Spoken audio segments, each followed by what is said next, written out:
Hello and welcome to part 7 of getting started with OnAir. And in the last video we set up our flight, we prepared it, and we're now sat on the tracking screen ready to get going. Now there's a lot of stuff going on in this screen. So on the top left corner here we can see our general flight information. So we're going from EGCK to EGCC with an alternate of EGNO. We can click on each of these to get airport details for the specific airport. So we can see the METAR for Manchester. There's no METAR available for EGNO, but that's just the breaks. If you're flying to small airports, there might not be METARs. We'll see the runway information. We can see how long it reckons it's going to take us at current speeds. So right now this has a crazy number. It's because we're not moving, so it assumes we're kind of basically not moving and gives us a crazy number that will update later on. We can see the total payload on the aircraft. We can see what's going on with our aircraft. We can see what crew's on board. So there I am. And the center section here, we have the date. So it expects it to be 1650 in August there. It's currently set to auto set, which is this little button here. So if I untick it, you can see that it says the sim currently reckons it's this time. And that's not valid, so I've got the red cross there. But I can set auto set because it will just tell the simulator to shift to the right time, including the offset that we set in the last video. It's going to say how much fuel we've got, and again we've got the auto set button, so right now the simulator doesn't ring we've got any on board because we've not actually loaded in yet. The auto set will generally force it. Certain aircraft cannot be auto set because of the way they've been coded, so you may have to configure them yourself manually once you're in sim. If OnAir knows that this is an aircraft that's like that, it will say auto set disabled. Same with the payload. It will try and auto set it if it can. So if I untick it, you can see the sim says I've got 340, which is basically a pilot and a co-pilot. But it's expecting us to have 760. There is a certain amount of tolerance. We don't have to be exactly on the number, but auto set will always try and get us to exactly that number. You can see that we've got the right plane loaded. We can use this weight and balance screen here if we want to adjust how much is in specific tanks and how much is in specific positions of the aircraft. That's sometimes important. What happens is you'll have a lot of weight and it'll all get shoved in the back of the aircraft, and then your aircraft will tilt backwards and bunk the tail on the ground. But in general, we leave that alone. You can see sim settings here. It says no slew, no unlimited fuel. If it's complaining about this, you need to probably go into your settings for the simulator and disable unlimited fuel or no crash damage or anything like that. And it says location not detected because we've not loaded in. So I'm going to go to the simulator now and I'm going to load it in. So I'm going to go back to MFS and I'm going to hit fly, complete with our flight plan from what we set up in the previous video, and it's just going to load up the simulator. This might take a few seconds. Simulators do take a moment to load, but if needed, I'll cut some out here and I'll see you when we're ready to start. Okie dokie, and we're back. So here we are, the simulator's loaded up and I'm ready to fly. So you can see that there is not a lot of light going on around here. It's night time. And I'm able to look around my cockpit as you would expect, loaded in here on my G36. If I go back to OnAir, I can see now that all of my conditions have gone to green. So it's ready and it's showing me on the map here where my aircraft is. It says nearest airport detected EGCK, which is where we expect to be. So we're all good. The map here also has follow aircraft ticked, so it will automatically try and follow my aircraft. There are some details shown on the map here as well. So this purple line is indicating where the destination we've set is. If I switch to the alternate, we'll switch that line. And if I go back to EGC, it switches back. These red lines are indicators of where the runway are. I can zoom in and out with the scroll, and I can see that runway 20 and 02 is that line, and runway 07 and 25 is that line. These little cross notches are notifications on how far you are. So this first one here is 20 miles out, 10 miles out, and then there's a little one here for 5 miles out, just so you can judge your distance from the actual runway. Once all this is ready to go, I'm going to hit start tracking. Now, OnAir will try and automatically start tracking at this point if it detects the aircraft engine has started up, but it's generally a best bet to start tracking first so that you don't forget to do it later, because on this rare occasion that it doesn't quite detect, and you could end up flying and then realizing that OnAir never actually tracked you. So we're going to hit the green start tracking button up in the top right corner, and it's going to say start flight tracking, and it's ready to go. and it switches to this full screen map view. Now you can always switch back by hitting flight data here, and I prefer to be in that mode. Just give it a second. There we go. Flight track. So it's gone back to the flight summary screen as we had before. This got a bit smaller because it's no longer waiting for us to set the details. It's just telling us what's going on. So it's waiting for us to start the plane. Session duration is counting out how much fuel, altitude, G-force, etc. is shown as expected. In the simulator, we can see that it's now daytime because it's applied that UTC offset. It's set the time as we expected. So we're going to go ahead and get the plane started. I'm just going to hide that. So, there we go. I can pull all my settings back. And we can start the plane up. So, batteries, alternators, and avionics can go on. I'm going to... Now, because of my manual controls, I can't actually set the magnetos, but I'm going to turn my physical controls. The pitot heat's on by default because my controls control that. So I've got that. Fire up my avionics, and we can see that it loaded my default flight plan, so I'm ready to go. It's currently doing the align, which is fine. I'm going to make sure the beacon light is turned on. If you don't have a beacon light, turn on the strobe light. This is because OnAir does minorly penalize you for not doing your lights correctly. So before you start the engine, you should have your beacon light on. And if you don't have a beacon, turn on your strobe. Or you can turn on both, doesn't matter. But don't turn any other lights on until the engine has started. So I'm going to bring up my mixture, and then I'm going to go and start the engine, or I'm going to try. Let me just check the fuel as well. So it's on the left main tank, good. So I'm going to bring my engine to start. Your flight will be monitored until you land and shut down the engines. And we should have heard OnAir make the comment there that your flight will be tracked. So in OnAir, it now knows, and it says flight state, departure taxi, in the flight events, engine has started. So OnAir is now ready for us to do something. So I'm going to go back to the flight simulator. I'm just going to announce taxi. Echo Golf Charlie Kilo Traffic Channex 268 is taxiing to runway 20. So we're all ready to go. I'm going to bring my prop up and disable my parking brake. And again, back in OnAir, you'll see that it's registered that my parking brake was released. Doesn't really matter, it just knows that that's happened. So back to the simulator, and we're going to make our flight. So a bit of throttle.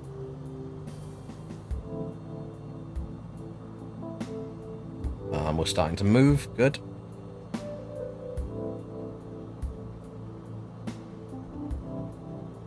So I'm probably just going to seriously injure that guy on the left there, but it is what it is. So where is the runway on this airport? I don't know. But I don't think it's this way. So I'm going to bounce around a bit as we spin round to look the other way, because I think the runway is in fact over there.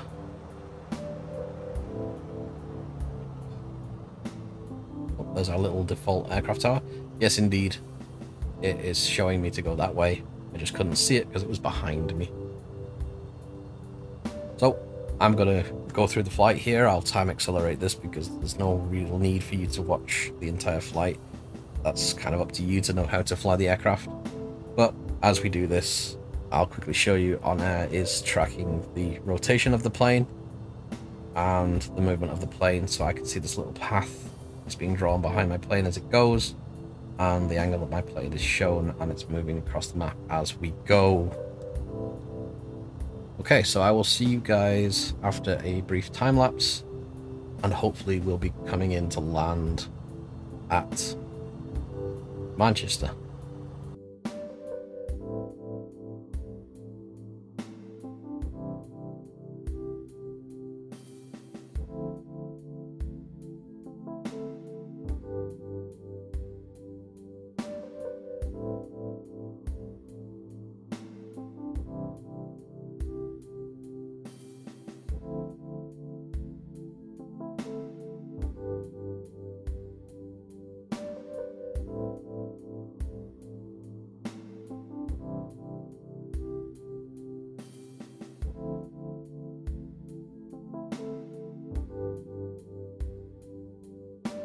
Okay, so now that we're actually up in the air, I just briefly want to cover a couple of extra things that are going on in OnAir. So we're on track for Manchester, and if we pop back to OnAir here, we can see that the map is tracking, and we've got these green circles that have appeared.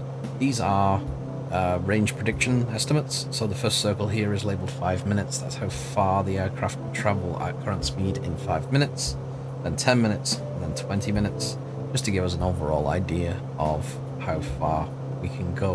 You can also see that the estimated time here has gone down to 22 minutes because we're now travelling at about 140 knots. We're airborne, our radio altitude and G-force are showing up correctly, and the fuel is being counted. So I'm going to return to the time lapse now, and I'll see you on approach to Manchester.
Okay, so back here for a moment, and we're just coming into approach to Manchester. We've just been given clearance to head into runway 23 right.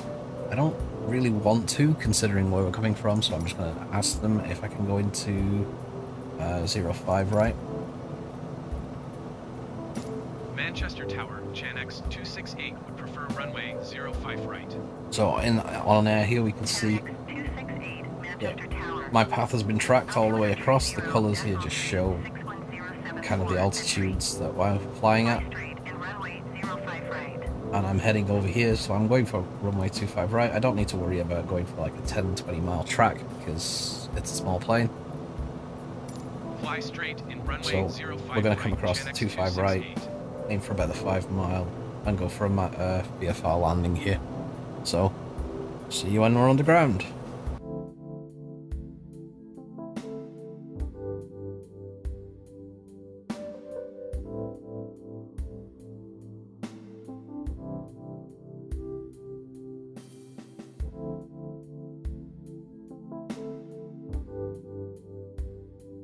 Okay, so I'm going to bring myself around here so we can see from OnAir. I'm getting pretty close to the runway here. Look at this bottom line here, this 2 to 05 right. So I'm going to put my gear down, put my flaps down, and go in for the landing.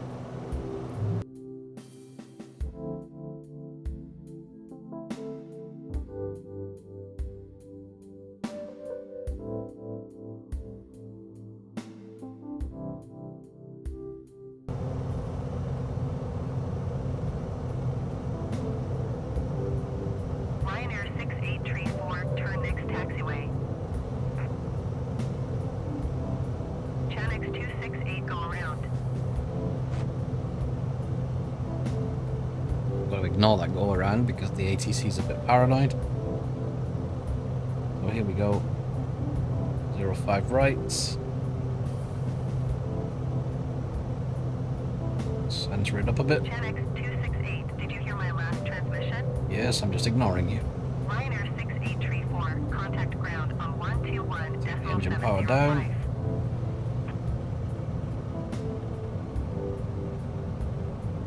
As we touch down, OnAir should acknowledge this. 121.705 Landing time for lost. Ryanair 6834. Nose wheel drop. Chanex 268, you are not cleared to land. Clear the There we go. runway. On the ground. Flaps up.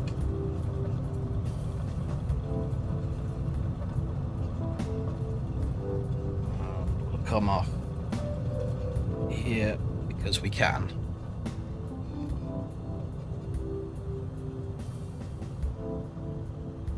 So we're going to bring ourselves to a stop. Now I could taxi all the way in, but I'm not going to. I don't need to. OnAir doesn't care. I'm on the ground. I'm going to make sure that my lights are off. So strobes can come off, nav can come off, landing lights can come off. And we can see on OnAir here that it's like that. Strobes off, navs off, landing lights off, flaps are gone. We've got a log of our landing speed here. That's not bad. About 150, 160 feet per minute. It's not the softest landing I could have done, but fairly reasonable. So if I now shut down the engine, which is something I'm going to do, and OnAir should react to that fact. So we're on the ground, we're stopped, we're turning off the engine. The flight is finished. It has been There we go. monitored by OnAir. So I get a little notification here, you've reached level 2, because that was a level mission. So +2 skill points, new level mission available. I can see that my flight has been monitored. There's a little noise just to let me know that I've leveled up. I get some summary information here. When did my engine go on? When did I get taken off? When did I touch down? When did I shut my engine off? Where that was? How much XP did I get? How much bonus did I get? What was the actual mission XP bonus? What level am I now? Experience. It was a valid flight. I could go and show flight record if I want to look at the exact map. See that I've finished this job because the three passengers wanted to go to Manchester, so that's automatically completed. How much I got paid, how much XP bonus I got, my reputation increase. These are the bonuses I got, so comfort bonus, safety bonus, and handling bonus, because I didn't overspeed, I didn't pull any weird G-forces, I handled the aircraft gently, more or less, and the general summary of wear on the aircraft. So how much of the airframe and engine wear has gone. And then on the right hand side, you can see my landing is rated as regular. It would have been considered low if I was in a big heavy aircraft, but in a little GA plane like this, it was just a positive landing. My speed was a little high for landing, so it's given me a yellow dot for that, green dot for the G-force, green dot for the landing rate. So it's actually the speed that made it judge my landing to be a little bit harder than it needed to be. I should have been going a bit slower because the VS0 of this plane was only about 60. So I could have brought that down another 10, 15 knots. And then I get all the little statistics here. So that is a flight done and done. I can say okay, and that will bring me back to my dashboard. And I can see that I've gained some money, my company value has increased. My notification log has said that I rented this aircraft and I leveled up and I finished the job. So that's all nice as well. And it's going to give me a new tip here. So I've been told about the level missions, so I can go and check what's going on there. And I've been told I've got skill points so that I could unlock additional skills. And that is tracking complete. So join me next time where we will just go through finding jobs manually rather than the automatic job. And I will see you then.